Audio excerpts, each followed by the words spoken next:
আল্লাহ পাক চান যে আমরা যেন জান্নাতে যাই। যদি আমরা জান্নাতে যেতে না পারি পরকালে, একটা কারণে যেতে পারবো না, অনলি একটা কারণ, সেটা হলো আমাদের নিজের দোষে। একটা কারণ, যারা জাহান্নামে যাবে মানুষ এবং জিনদের মধ্যে, নিঃসন্দেহে মহাবিশ্বে তারা ছাড়া জাহান্নামে যাওয়ার উপযুক্ত কেউ ছিল না। ও জাহান্নামে যাওয়ার উপযুক্ত ছিল বলেই আল্লাহ পাক তাকে জাহান্নামে পাঠাবেন। আর যারাই জান্নাতে যাবে প্রত্যেকেই শুধু আমলের বদৌলতে যাবে না, বরং আল্লাহ পাকের রহমতেই যাবে। আল্লাহ পাকের রহমত যাদের উপরে বর্ষিত হবে তারাই জান্নাতে যাবে ইনশাআল্লাহ। কে আমল দিয়ে যেতে পারবে না। যত আমলই করি বলা যাবে না এই আমলের বদৌলতে জান্নাতে যেতে পারবো। আল্লাহ পাক দয়া না করলে হবে না। আল্লাহ পাক চান যে আদম সন্তান যেন জান্নাতেই যায়।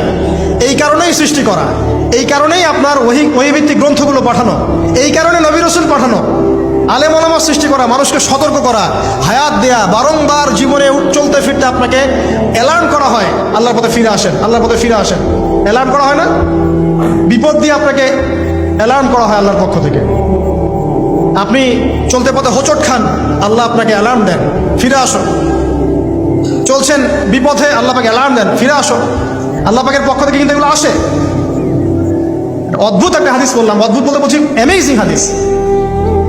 যে একজন সাহাবী বলছেন, সালমান রাদিয়াল্লাহু আনহু, তিনি বলছেন যে যখন মুমিনের উপর বিপদ আপদ বালা মুসিবত আসে, তখন মুমিনের এই বিপদ আপদ বালা মুসিবত রোগ শোকের বদৌলতে আল্লাহ পাক তার গুনাহগুলোকে মাফ করে দেন এবং তার মর্যাদাকে বাড়িয়ে দেন এবং সে আল্লাহর দিকে ফিরে আসার অনুশোচনা করার সুযোগ পায়।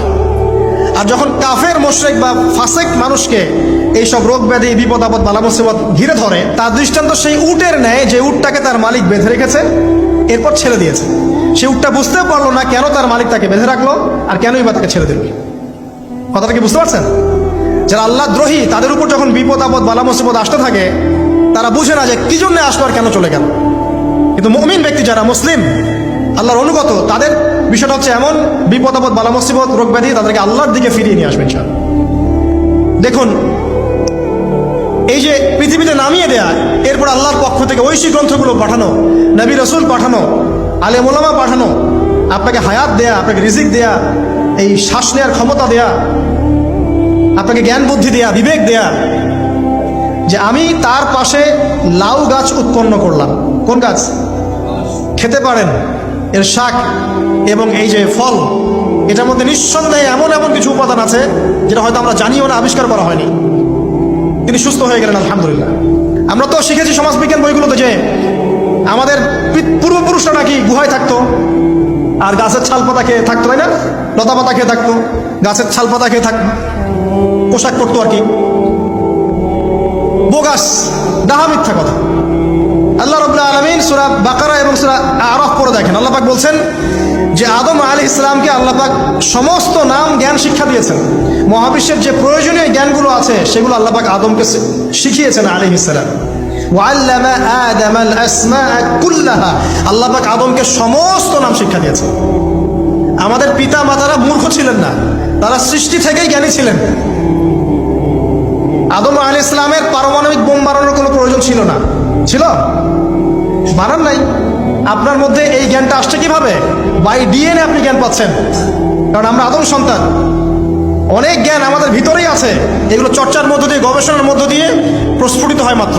জ্ঞান ভিতরে আছে আমাদের পিতাকে জ্ঞানী করে পাঠানো হয়েছে। এই জ্ঞান শিক্ষা দেওয়াটা হচ্ছে আল্লাহ পাকের সবচেয়ে বড় দয়াগুলোর মধ্যে একটা।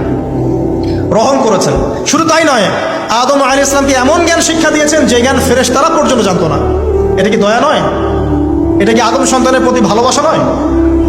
তারপরে সেজদা করিয়েছেন। মহাবিশ্বে অন্য কাউকে কি সেজদা করানো হয়েছে? কোরআনে কি এমন কোনো দলিল আছে যে আদম আলাইহিস সালাম ছাড়া অন্য কাউকে সব ফেরেশতারা সেজদা করেছেন? আছে? তাহলে এই যে সম্মান দেয় আল্লাহর পক্ষ থেকে, সম্মান কিসের ভিত্তিতে? সম্মান শারীরিক ক্ষমতার ভিত্তিতে?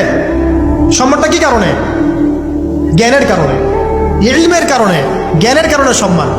এই সম্মান দেওয়াটা কি আল্লাহ পাকের রহমত এবং দয়ার নিদর্শন নয়? অতএব সম্মান পেতে হলে, আল্লাহর রহমত পেতে হলে সেই জ্ঞানের চর্চায় আবার ফিরে আসতে হবে। আপনি যদি আজও সেই ওহীর জ্ঞানের চর্চা করেন, আল্লাহ পাক এই পৃথিবীবাসীর বুকের মধ্যে আপনার জন্য সম্মান পয়দা করে দিবেন ইনশাআল্লাহ। দেখে নিন, কোথায় যাবেন, যে কোনো জায়গায় যান। নবী ঈসা আলাইহিস সালামকে চতুর্দিক থেকে আক্রমণ করছে ইহুদিরা। আল্লাহ রাব্বুল আলামিন তাকে এমন হেফাজত করলেন, তার কাছে তাকে উঠিয়ে নিলেন। এটা কি দয়ার পরিচয় নয়? এই যে একটু আগে তেলাওয়াত করলো শুরুর আগে নবী মূসা আলাইহিস সালামের ঘটনা, বনু ইসরাইল একটার পর একটা অবাধ্যতা করেই গেছে। আল্লাহ পাক তারপরেও তাদের কাছে নবী পাঠিয়েছেন, নবী মূসাকে পাঠিয়েছেন। ফেরাউনের মতো জালেম শাসকের হাত থেকে বনু ইসরাইলকে আল্লাহ পাক উদ্ধার করেছেন। এটা কি দয়ার পরিচয় নয়? নবী মূসা আলাইহিস সালাম গাছের নিচে বসে আছেন, খাবার নাই, বাসস্থান নাই, কিচ্ছু নাই, বরং তার গায়ে একটা অপবাদ দেওয়া হয়েছে যে তিনি নাকি একজন মানুষকে খুন করেছেন, অথচ তার ইন্টেনশন সেটা ছিল না। তিনি একটা ঘুষি দিয়েছেন লড়াই থামানোর জন্য, ওই এক ঘুষিতেই সেই ব্যক্তি ডেড। এবার তিনি গাছের নিচে বসে দোয়া করছেন, রব্বি ইন্নী লিমা আনজালতা ইলাইয়া মিন খায়রিন ফাকির। আল্লাহ, আমি নিঃস্ব অসহায় হয়ে এখানে বসে আছি, তুমি আমার উপর তোমার যে রহমত পাঠাবে আমি তার ভিখারি হয়ে বসে আছি। দোয়া করার সাথে সাথেই ওই শুআয়ব আলাইহিস সালামের মেয়ে হেঁটে হেঁটে চলে আসেন। তিনি স্ত্রী পেলেন, তিনি শ্বশুর পেলেন, একজন নবী পরিবার পেলেন, বাসস্থান পেলেন, চাকরি পর্যন্ত পেলেন। 8 বছর তিনি রাখালি করেছেন শুআয়ব আলাইহিস সালামের ফার্মের মধ্যে। দয়া মুহূর্তেই চলে আসবে, শুধু আল্লাহর দিকে অভিমুখী হলেই হয়, এগুলো দয়া।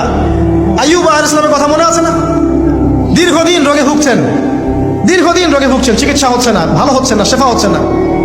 এখানে যারা আধ্যাত্মিকত্ব নিয়ে পড়াশোনা করেন, লেখালেখি করেন, তারা বলেছেন তাদের কিছু কিছু কিতাবের মধ্যে, রোগটা যখন এমন একটা পর্যায়ে চলে আসলো যে তিনি জিহ্বাটা নড়াতে পারছেন না, কারণ তিনি আল্লাহ পাকের জিকির করতে প্রচন্ড ভালোবাসতেন।